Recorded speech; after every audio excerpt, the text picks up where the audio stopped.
Tahun ini sulit dan tahun depan sekali lagi saya sampaikan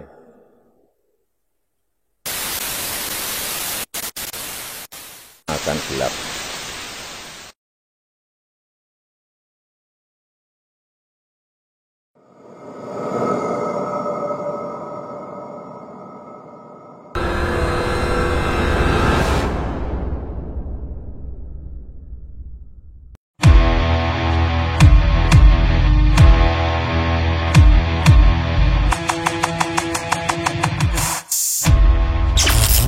Virus COVID-19 di awal tahun 2020 menimbulkan ketidakpastian perekonomian dunia, termasuk Indonesia.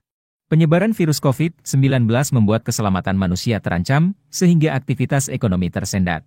Krisis kali ini berbeda sekali dengan krisis yang terjadi sebelumnya, karena pemerintah harus melindungi masyarakat dan perekonomiannya sekaligus. Di mana krisis 1998 dan 2008 fokus pada dampak ekonomi saja. Krisis 2020 tidak hanya ekonomi, namun juga kesehatan dan keselamatan masyarakat. Tekanan ekonomi yang muncul akibat pandemi corona tidak hanya menekan kalangan tertentu, namun seluruh masyarakat. Mulai dari rumah tangga hingga pelaku usaha. Di sisi lain, pemerintah perlu terus memutar otak untuk memenuhi kebutuhan anggaran di masa mendatang, agar bisa menjalankan berbagai kebijakan penanganan dampak virus corona ini. Dampaknya pun harus dihadapi, yaitu defisit anggaran. Pandemi COVID-19 yang menyeret ekonomi dunia, tentu mempengaruhi pasar keuangan Indonesia.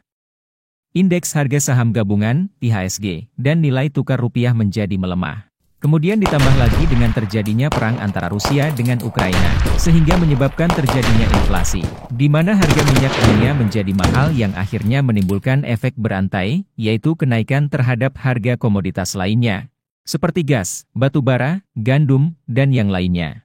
Tidak hanya sampai di situ saja, harga kebutuhan pokok pun ikut menjadi mahal. Dampak inflasi. Dampak inflasi biasanya akan langsung dirasakan oleh masyarakat dengan pendapatan menengah ke bawah. Pasalnya, ketika terjadi kenaikan harga barang, maka daya beli mereka pun akan turun. Terjadinya penurunan daya beli ini akan memberikan efek berkelanjutan sehingga bisa menyebabkan pendapatan dan standar hidup masyarakat berubah. Dalam jangka panjang hal ini bisa menyebabkan masyarakat miskin akan makin miskin. Dampak yang ditimbulkan oleh inflasi adalah pendapatan yang tidak seimbang. Artinya dalam hal ini ada pihak-pihak yang dirugikan dengan adanya inflasi, tetapi ada juga pihak-pihak yang justru diuntungkan. Dengan adanya inflasi tersebut, yaitu orang-orang kaya akan makin kaya. Lantas, apa sebenarnya yang dimaksud dengan inflasi? Inflasi adalah keadaan perekonomian suatu negara atau dunia di mana ada kecenderungan kenaikan harga barang dan jasa dalam waktu panjang, karena tidak seimbangnya arus uang dan barang. Penyebabnya, sudah sangat jelas ya, penyebaran virus COVID-19, kemudian terjadinya perang antara Rusia dengan Ukraina.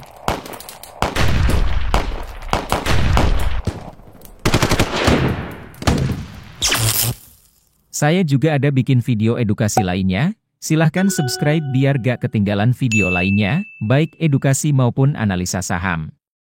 Dan ingat jangan lupa pencet like dan bantu share videonya, agar makin banyak orang yang bisa belajar. Resesi ekonomi menjadi hantu menyeramkan bagi seluruh negara di dunia, termasuk Indonesia. Ekonomi dunia saat ini memang sedang tidak baik-baik saja, terutama selepas pandemi COVID-19 mereda. Melihat laporan perkembangan ekonomi global yang mengkhawatirkan, semakin sadar bahwa jurang krisis dan resesi ada di depan mata. Namun perlu Anda ingat bahwa krisis dan resesi adalah hal normal yang terjadi dalam sistem perekonomian. Justru lebih menakutkan pada saat COVID-19, di mana semua terjadi secara tiba-tiba, tidak ada yang tahu dan tidak ada kesempatan untuk bersiap atas ketidakpastian yang terjadi saat itu.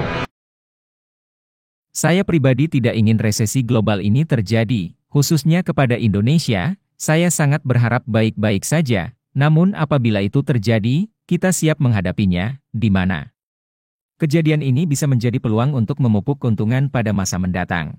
Bagi Anda yang masih beruntung bisa memperoleh penghasilan, apalagi ada dana berlebih, maka ada baiknya mulai disisihkan untuk berinvestasi. Bisa dengan membeli saham-saham berfundamental sehat dengan laba bertumbuh. Mumpung harganya sedang diskon besar-besaran. Justru dengan terjadinya krisis dan resesi ini, di mana aset-aset keuangan, seperti saham akan menjadi sangat murah, diskon, dan dengan prospek kebangkitan ekonomi, maka nilainya akan naik berlipat ganda di masa yang akan datang. Yang wajib Anda ingat adalah, setiap ada masalah pasti ada solusinya. Dalam video ini, saya akan menjelaskan bagaimana mencari untung di saat resesi. Pertama, jangan berhutang, karena bunga pinjaman akan terus naik di saat terjadi inflasi. Kedua, cash is king, hindari aset keuangan yang beresiko tinggi, dan properti baru. Karena pada saat krisis ekonomi, aset keuangan yang beresiko tinggi, dan propertilah yang pertama kali jatuh. Ketiga, efisiensikan pengeluaran, stop gaya hidup berlebihan. Keempat, lindungi diri Anda dan keluarga dengan asuransi kesehatan dan asuransi jiwa. Kemudian yang terakhir, buat mesin pencetak uang dengan membeli aset keuangan yang sudah terdiskon besar-besaran, seperti saham-saham yang memiliki fundamental sehat dengan laba bertumbuh. Ingat, bukan saham gorengan ya.